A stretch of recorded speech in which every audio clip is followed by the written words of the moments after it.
สะออนเด้พี่น้องสะออนเด้ปานน่ะเว้าว่าคอยเฮ็ดพี่น้องเอ้ยนี่บ่คอยเฮ็ดสิได้ขึ้นเรือนหน้านี่บ่จักพี่น้องเบิ่งแน่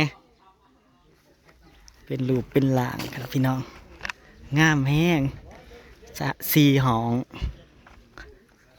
งามคัก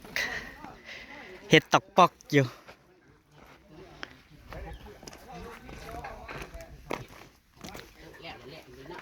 สวัสดีเด้อพี่น้องปองปาย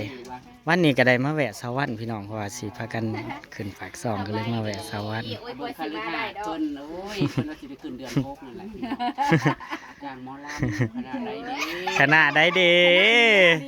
สิมาตูดคณะได้เด้ คณะสุเจ้าบ่คงภาษาได้เฮาก็แบบว่าม่วนกันเอง คันงานหมู่น่ะม่วนได้เต็มที่งานตัวเองน่ะตายนี่จากแขวแม่กะวานเพิ่นว่าสิมีอันแนวเซอร์ไพรส์แล้วมาก็แวะจ้ามันสิซองว่าสิชวนอำมาลาไปเฮ็ด มีเงินให้เด้อนี่ อืม ฮะ มันฝากลา อันนี้น่ะมันสิมีอยู่ของร้านเจ้าเนาะของวินวินป้าค่ะวินวินยังได้ติปเนาะอันนี้ ขอบคุณหลายๆเด้อ นะสาว2คนอยู่อเมริกาเนาะอันนี้ให้วินวินนะคะ1,000แล้วก็อันนี้เราให้ค่าน้ำมันรถเจ้าลง ขอบคุณหลายๆเด้อเอื้อยเด้อขอให้ร่ำๆรวยๆเด้อสุขภาพแข็งแรงสวยวันสวยคืนเนาะเอื้อยเนาะ การนี้ก็ว่าสิลงประมาณมันเงินออกฝากเงินอันรวมรายไทยมากออกสกอนเงินไทยหมูก็ยังเซ็นไว้อยู่เดี๋ยวนี้นั้น เอาไม่ขาดเส้นเจ้า จับให้พร้อมรถกับรถในเฮือนแกไปให้ รถกับรถไทยในเฮือนแต่ว่าเขาน่ะออกน้ำมันจับก็จับเองย่อขึ้นเองอีกย่อขึ้นรถติดซิ่งอีหยังเองทุกอย่าง อันนี้คืออยากขายแฮะเนาะ ลงทุนขนาดใด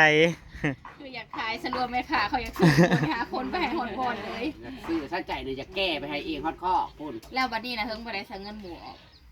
อันนี้แกไปขายให้ เดี๋ยวเขากระเทียให้ดักว่าเขาห้องกระจายจะ10 ล้านกับใส่หนีมันเพราะว่าเป็นหนีมู ขาย เป็นหนีมูเขาเส้นมูเขาหาโถผู้ใดอะมันอย่าง เจ้าอย่ามาสะอ่อน เจ้าอย่ามาสะอ่อน เออ เดือนนั่นจ้ะ พูน บ่กู้แล้ว เออ บ่ได้เอาได้ สิมากูน้ กูจะเข้าลาดเลย ำสิมากูน้ำเจวันนี่ ข้างขายหมูของได้กำไรอยู่ปีดพุ่น อย่าว่าจริงแล้วข่อยก็ยันได้เห็นเพื่อนเซ็นอยู่นี่นะอย่าเว้าลาด สิว่าเบา วัน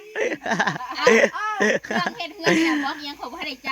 เจ้าข่อยยังเซ็นไว้อยู่ สะอ่อนเด้พี่น้องเมืองแน่ปั้นน่ะว่าคอยเฮ็ดเพิ่นเว้านั่นคอยเฮ็ดขนาดว่าคอยเฮ็ดได้นี่นั่นน่ะ วิจัยหมูนะเป็นย่างเบิ่งแต่เพื่อนหมูเขาเปิด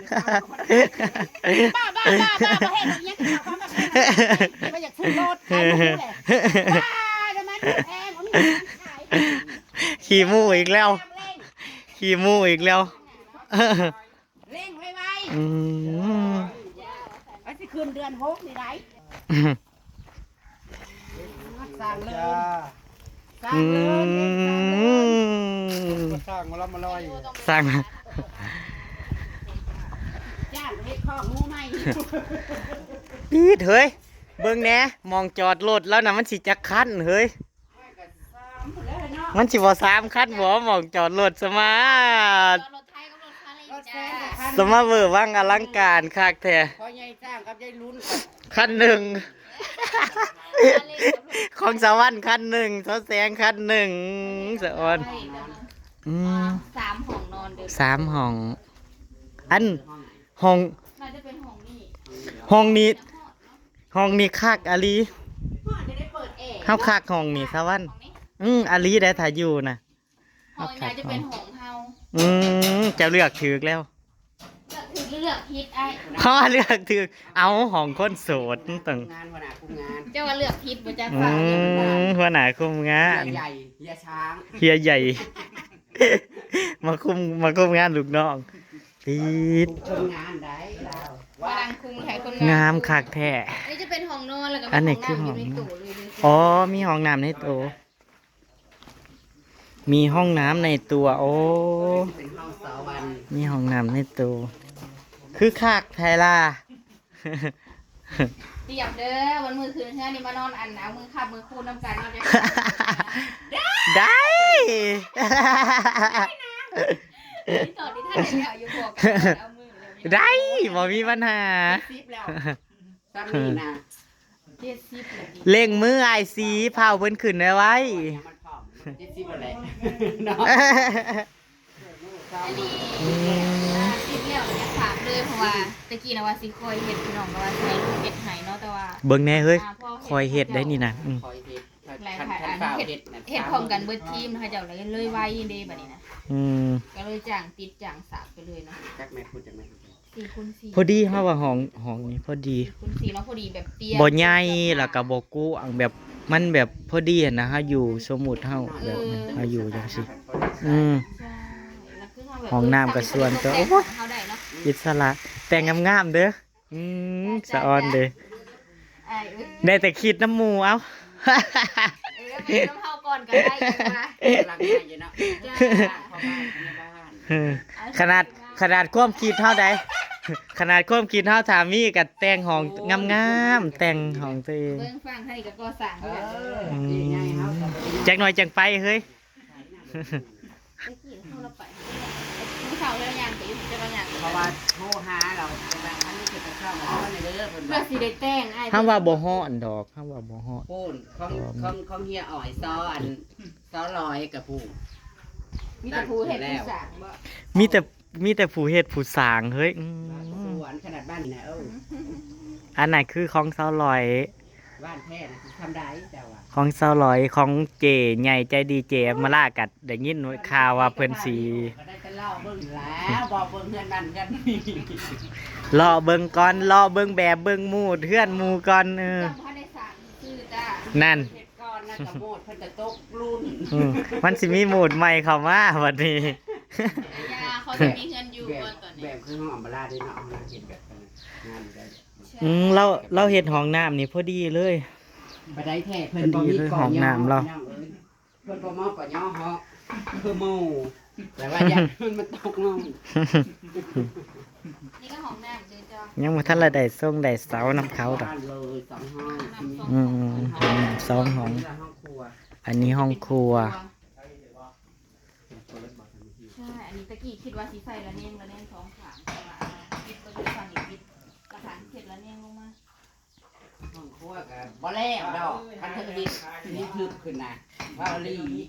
มันสิได้เป็นเพื่อนหน่อยหลังหนึงแก้วเนาะหาแต่ว่าเฮ็ดเพื่อไว้นะ เฮาเห็นส่วนมากคนที่เฮ็ดห้องครัวน่ะวัดสุดท้ายน่ะไปเฮ็ดครัวอยู่นอกคือเก่าอาลีได้ส่วนมาก ซองครัวอยู่เนาะพออยู่เที่ยงบ่ได้มากดิ อืม อันนี้ก็สิเป็นครัวไฮโซเอาสมมุติแขก แม่น ก็ใส่เป็นแก้ว แต่สมมุติเฮาอยากเฮ็ดกินกับผัวกับหยังเฮาสิเฮ็ดอยู่ในเนี่ย นั่นเด้ เพิ่งแนกเขาว่าแม่นนั่นเออ ป้าได้ก็เอาพวกไว้ก่อนค่ะ บ้า เจ้าดัง เฮ็ดเรื่องการลูกจักอ่ะ ข่อยยังทันมีคนเอาเพิ่นเลยเฮ็ดเงินไว้ถามผัวเนาะ อันนี้ห้องหนูแสงบ่ มาเยอะนั่นแหละ ห้อง พอ แซงน่ะจะเป็นห้องนี่ข่อยแม่คือว่าเราเลือกห้องนั่นเลย อืม กูเรามาเลือกไว้เด้อไม่ใช่รุ่นนะ เราเลือกไว้แล้วเราเลือกห้องไว้แล้ว เออ โอ้เล็กโตแล้วเด้อนะบ้าว ห้องโถงเพิ่นกับห้องโถงเพิ่นกับกว้างได้เนาะวางสโตฟงโซฟายิ่งใหญ่อลังการ อีกจักปีสิได้คืนเนาะ เจ้าอย่าสิเว้าว่าอีกจักปีนั่นเดือน6นี่บ่จัก เออ ขนาด แก่เข้าในเมื่อคืนแล้วทุกคน ขนาดว่าคอยเฮ็ดได้นี่เฮามารอบหน้าช่วยสิได้ปูกระเบื้องเบิดแล้วนี่